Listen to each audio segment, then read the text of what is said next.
Sako Media, tunaangazia maisha, tunaandika kesho. Kwanza hongera kwa kiwango kizuri ambacho umekuwa ukionyesha katika mchezo kadhaa ambao umekuwa ukicheza.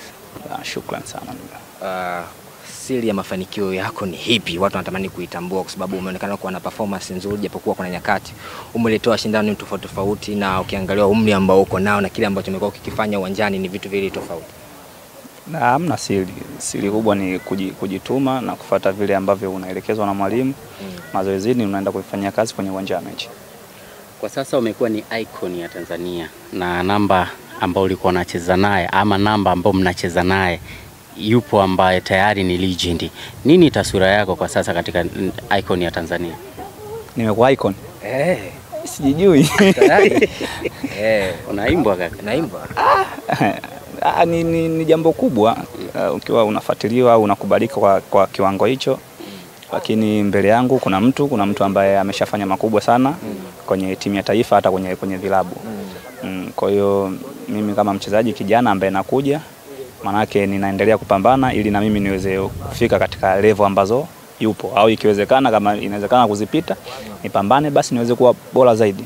Azam mmeingia katika mashindano ya CAF Federation. Kwa mara ya kwanza mmeingia katika makundi. Taswira kwanza ya kwako wewe ni mchezaji ambao unatamani Azamu yako isonge mbele na iwe na mafanikio mazuri.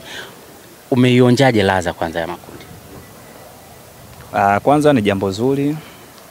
Jambo zuri katika historia ya mchezaji, hata katika historia ya klabu, kwa sababu kwenye mashindano yale ni kuna nafasi kubwa sana ya kuonekana kwa sababu ni mashindano makubwa Afrika. Kwa hiyo mimi kama mchezaji matumaini yangu ni kuweza kufika mbali zaidi. Ili tuweze kufika huko manake natakiwa tupambane sisi kama klabu tuweze kuweka historia, kwa sababu kama tumeweza kuweka historia hapa mwanzoni manake tunaweza kupambana tukaweka historia tena mbeleni. Msindo tunazisikia za chini mkataba unakuja unakataa vipi? Timu zinakuhitaji? Yaani mimi nimekataa mkataba? Habari zinatoa gafi. Nani habari na mimi nistue. Mimi mambo yangu mengine siyajui. Tunazisikia kwamba kuna timu zinakuhitaji kwa ajili ya huduma yako, na tunaona kama mkataba unaukataa. Shida nini? Timu gani? Kuna miamba hivi kutoka katikati ya jiji. Za Tanzania. Tanzania hapa. Zinanihitaji. Sijakataa mkataba bwana. Je, taarifa hizo huko naanza mbona ushakusikia kwamba kuna timu ambayo inakuhitaji? Nadhani wewe ni mtu wa mitandao pia, unaona vitu mtandaoni, unaona pia kuna watu wanakuambia. Mimi kama nyie tu wote tunakuwa tunaona. Nako ushaona hiyo. Lakini wewe kwa wewe najua ni mchezaji ambao una matarajio makubwa katika ndoto yako. Nini hasa lengo lako? Mimi kama mchezaji manake nina malengo yangu. Aswa lengo langu kubwa sasa kama mimi unatamani sana kupata nafasi ya kwenda kucheza nje ya nchi. Nje. Yaani iko ndo kipaumbele changu kikubwa sana. Ni katika timu gani ambao wewe inakuvutia ya nje? Labda unatamani siku moja ucheze, labda tukuone ukaibuni? Timu kama za Misri au Morocco? Popote tu kaka, mimi nitakapoenda nje ya nchi huko nitaenda kupambana. Ila kikubwa kwanza uende kwanza nje. Ujue hamna kitu kigumu kama kutoka Tanzania hasa kwenda Europe. Hamna kitu kigumu kama kutoka Tanzania afu uende Europe moja kwa moja. Inakuwa ni kucheza yani ni ngumu sana. Ndio maana yani kuna baadhi ya nchi unatakiwa upitie afu ndo labda unaweza ukaenda moja kwa moja. Kwa hiyo unatakiwa upate starter kwanza. Utoke tu kwanza uende nje. Bwana, kumekuwa na challenge ambayo mkizifanya wewe na jamaa yako Faisal Salum. Faisal Salum anakuambia kwamba bwana wewe hamna kitu, akili zako mbili, na mwingine anakuambia akili zake mbili, na muonekana kuwa na ushindani mkubwa. Sasa hivi Tanzania hapa kuna utaratibu pia wa watu ambao wanaandaa promotions za ngumi kwamba je, na nyinyi mpo lazima sasa mwingie ulingoni kama ndugu yako Dennis Nkane pamoja na Kibwana Shomari, wewe na Faisal Salum? Hatutamani kufikia kwenye ngumi. Hiyo ni stage nyingine. Umeona watu siku walitaka kung'oana meno match walivyotoka. Si hatutamani kufikia huko. Au unamuogopa Faisal? Hapana. Hata wewe mwenyewe hatotamani kufika huko, kwa sababu kwanza yeye kupigana hawezi. Faisal. Mpemba yeye yake maneno, ngumi hivi sio mtamu sana. Kwa hiyo yeye atamani, hata mimi pia sitamani kufikia kwenye stage hiyo ya kwenda ulingoni. Na anasema kwamba eti Faisal anakufundisha wewe Kiingereza? Hapana. Kiswahili tu kwa juu kuongea vizuri, Kiingereza nawe akiokoti kitu. Wakati kitu. So mtamu kwenye Kiingereza. Azam mnarejea katika ligi ya NBC. Nini taswira ya Azam? Mmetoka huku mnaingia kwenye NBC. Mnakutana na Singida Black Star ambao mtacheza tarehe 3. Taswira ya Azam sasa ikoje? Kutokana na michezo miwili pia ambao mmepoteza. Cha kwanza tumeshapoteza michezo miwili ya kimataifa. Na kabla ya hapo hata kwenye ligi tulikuwa na mwanzo mzuri kwenye mechi ya kwanza, lakini kwenye mechi zingine zilizofuatia hatukuweza kupata matokeo ambayo ni mazuri. Kwa hiyo kuna ugumu wake kubalance kwenye ligi na mashindano ya kimataifa, lakini sisi kama klabu na sisi kama wachezaji maana yake tumejipanga kufanya vizuri katika mechi ambazo zipo mbele kwetu, kwa sababu litakuwa ni jambo baya sana na jambo la aibu kwamba unafanya vibaya huku kwenye mashindano ya kimataifa na unafanya vibaya kwenye mashindano ya ligi kuu. Kwa hiyo tumejipanga vizuri na tumaini tutapambana, tunaweza kuchukua alama 3. Kwenye michezo yenu ya kimataifa miwili yote mmepoteza, na sababu watu wanatamani kutambua kama wewe kama mchezaji kwa kweli unahisi sababu hasa ni ipi ambayo sababisha nyinyi mkapoteza mchezo? Kuna wengine mtaani wanasema kwamba wana pressure kwa mara ya kwanza wameingia katika hatua ya makundi, kuna wengine wanasema bwana mmezidiwa uwezo, lakini kwa namna ambavyo watu kitazama kikosi chenu inaonekana kikosi ambacho kinaweza kushindana timu nyingine yoyote. Siwezi kusema kwamba tulikuwa tumezidiwa uwezo, hapana, lakini kwenye siku zote kwenye mpira unajua unapofanya makosa ndio mpinzani wako huwa anakuadhibu. Kwa hiyo ukiangalia asilimia nyingi ya magoli ambayo sisi tumefungwa ni yale ambayo tuweza kufanya makosa na tumekuja tumefanya nini? Tumeadhibiwa. Kwa hiyo naamini vitu kama hivyo ni vinaelekezeka, yani kwa walimu washajua mapungufu yetu, wapi tumekosea, maana yake tutarudi katika uwanja wa mazoezi kurekebisha ili tuweze kuwa bora. Mchezaji wako bora wa ligi ya NBC 24-25 ni nani? Bado hajamchagua TFF. Kwa wewe. Kwa wewe naona huyu anastahili. Watakayemchagua huyo anastahili. Ni mchezaji gani ambaye anakuvutia katika ligi ya NBC 2024-25?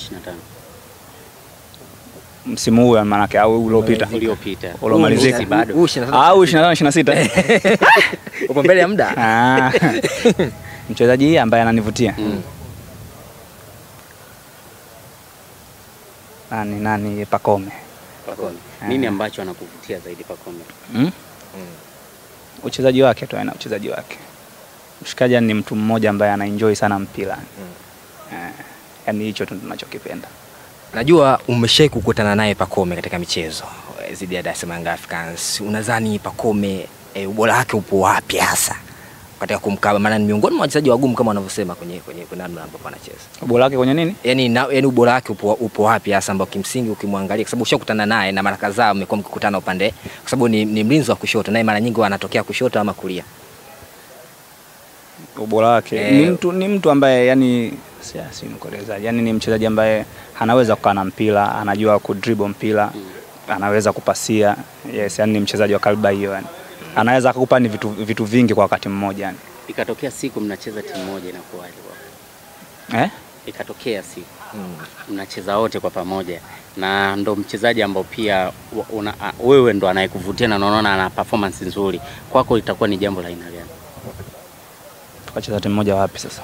Ikatokea tu Azam. Itakuwa ni jambo zuri kwa sababu hamna mtu ambaye afurahi kucheza na mchezaji mzuri.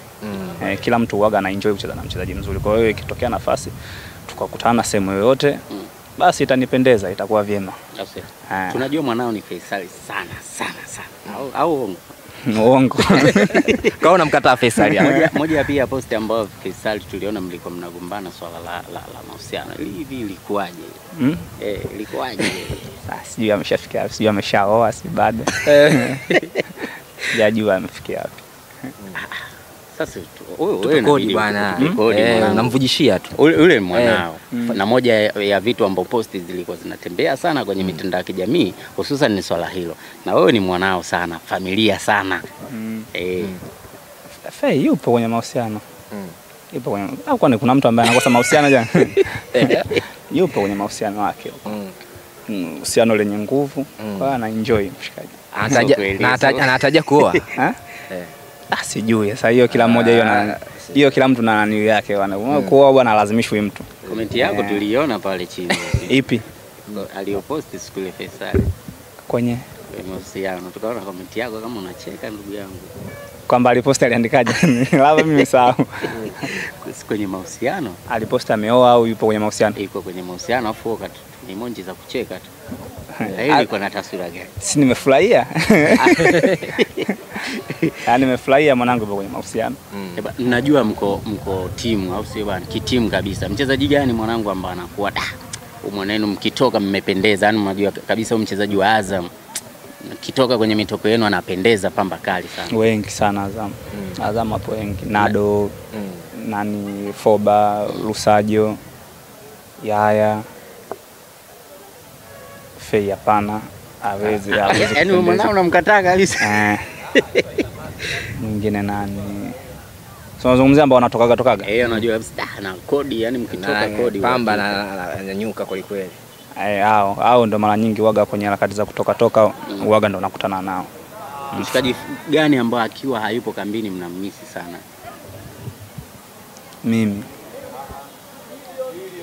Mimi nisipokuepo ndo wananimisi sana. Kwa nini?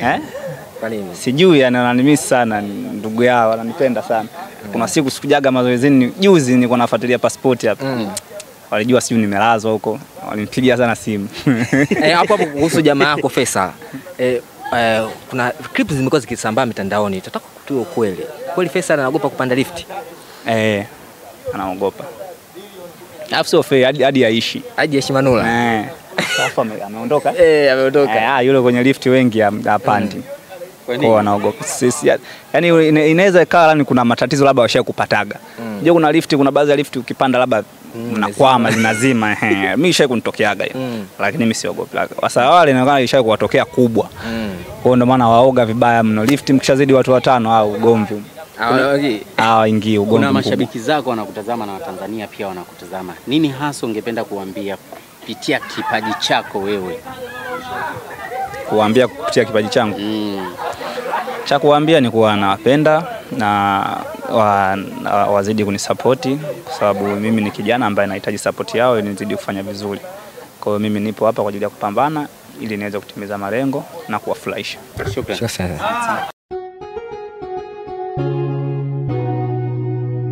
Kasako Media, tunaangazia maisha, tunaandika kesho.